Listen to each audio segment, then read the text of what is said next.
ଫିଲ୍ଡରେ ଉପସ୍ଥିତ ପ୍ରଧାନ ଶିକ୍ଷକ ମହୋଦୟ ଏବଂ ଶିକ୍ଷକ ଶିକ୍ଷୟିତ୍ରୀ ସମସ୍ତଙ୍କୁ ଏବଂ ଅଭିଭାବକ ଯେଉଁମାନେ ସମସ୍ତେ ଆସିଛନ୍ତି ସମସ୍ତଙ୍କୁ ଏବଂ ପିଲାମାନେ ସମସ୍ତଙ୍କୁ ଖେଳରେ ମୁଁ ବହୁତ ଖୁସି ଲାଗୁଛି ଦେଖିଲା ପରେ ଏବଂ ସମସ୍ତଙ୍କୁ ସ୍ୱାଗତ ଜଣାଉଛି।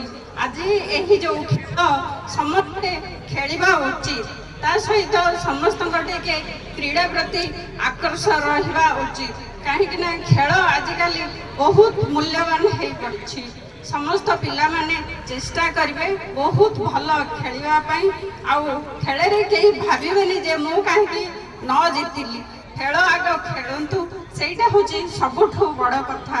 ଏବଂ ଆମର ଆଉ ଗୋଟେ ଅଛି ସାଂସଦ ଖେଳ ମହୋତ୍ସବ, ଯେଉଁମାନେ ଏଠାରେ ସମସ୍ତ ହେବେ ସେମାନେ ନିଶ୍ଚୟ ସେଇଠାକୁ ଯାଇକି ଯୋଗଦାନ ମୁଁ କହୁଛି ଏବଂ ପିଲାମାନଙ୍କୁ ବହୁତ ସ୍ୱାଗତ ଜଣାଉଛି ଏବଂ ସମସ୍ତ ଖେଳ ଭଲ କରିବେ ସେଥିପାଇଁ ସମସ୍ତଙ୍କୁ ମଧ୍ୟ ଧନ୍ୟବାଦ ଜଣାଉଛି। ଏତିକି କହିକି ମୁଁ ରହୁଛି। ଧନ୍ୟବାଦ।